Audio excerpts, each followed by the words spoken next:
Wonderful job. Thanks for bringing this today. I'm going to start by talking about some things that I thought really worked, some great things I brought. And then also, because we have this longer format and we are pops, I'm going to dig into quite a few different things that I think you can start fine-tuning to take this to the next level. So first of all, congratulations on your own. This was, I think, the most ambitious endeavor I think I've seen you take on to date. So I just want to acknowledge you for that jump and diving into that and stepping out of the comfort zone that at least in this format, it may not be a comfort zone for you. I don't like to predispose other people's comfort zones, but I know from what I've seen here, this seemed like a huge step in a new direction in what you've brought with us. So congratulations for doing that. I think just in that you took that on shows amazing growth, and that was really exciting to see. Also, I want to talk about the PowerPoint presentation. I know there were issues, we'll talk about those later. I want to talk about the great stuff about it. It was a beautifully designed PowerPoint. It was very clear. It was very visually engaging. And I thought you had a beautiful package put together to bring with your product, as well as the handout you started ahead of time. It put me as a listener in the context of what role I'm going to be playing in your process, so that was very well done. Also, very excellent professional appearance. You definitely had a sharp, clean command, and that's great for a presentation in the front room. And finally, your information and structure was well researched, was laid out in a way that was clear, and I applaud you on all of those things. Now, a couple of things, we'll talk about the obvious first. So one of the obvious things is what do we do when the setup all goes wrong? So a couple of things would be, one, really own the situation before it begins. So I would say make sure that has been up and going, that you've worked with whoever the presenter is, that you tested it out, that you don't have those moments. And mainly because we have to remember, the first thing that happens when you step in front of an audience, there are whole lectures I've heard about when people get their first impression of you. And I think we've talked a little bit about that. What are some of the numbers we've talked about for how fast do people get an impression? Like seconds. Seconds. So one of the things as professional speakers, we have to absolutely demand and command.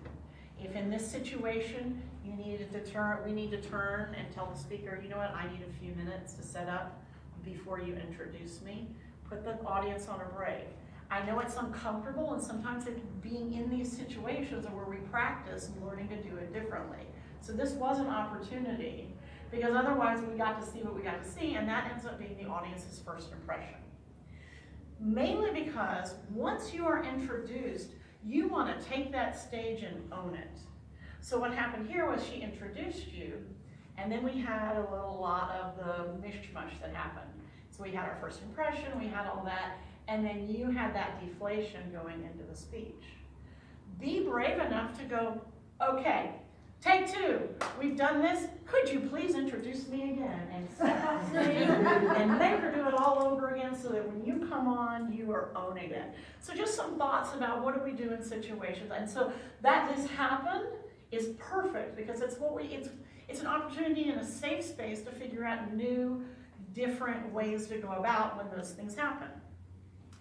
Second thing, empowerment. You did a speech on empowerment. Now I think did some of this kind of deflate you getting into the speech? Yeah? Or no?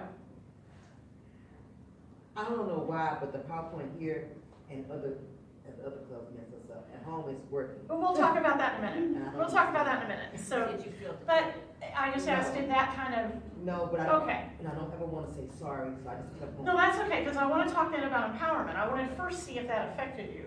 Because, and I mean, I'm going to over dramatize my experience. So this is not what you did, but it was like, hi everybody, I'm here to talk and empower you today. We're going to talk about empowering everybody.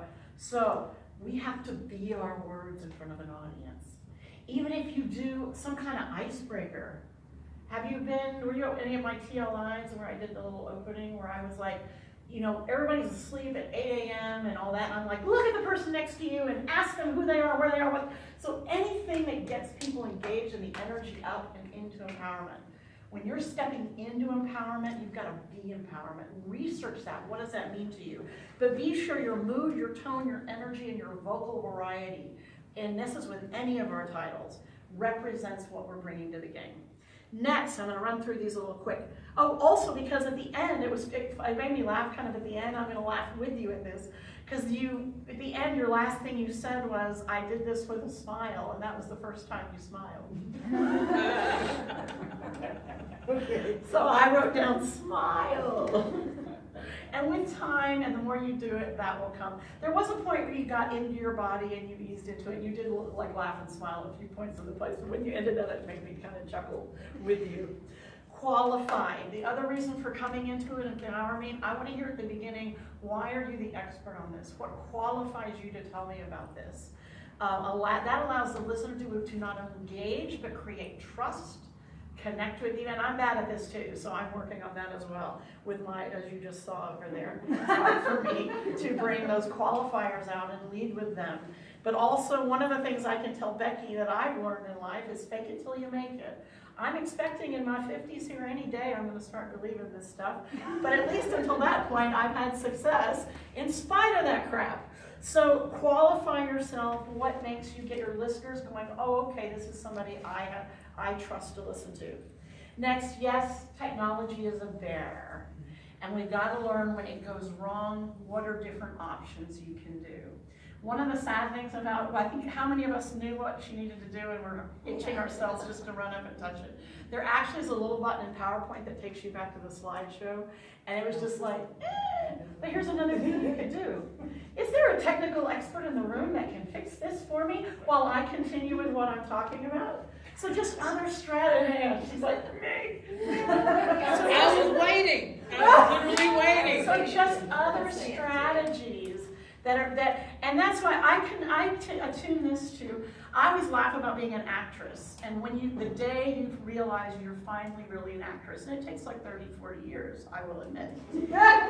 And I always use the analogy of, have you ever seen anybody on stage, or have you seen a live show, and everybody's up doing, and there's that third wall, and they're in the moment of the scene, and then something falls on the stage, or something falls over, or something happens.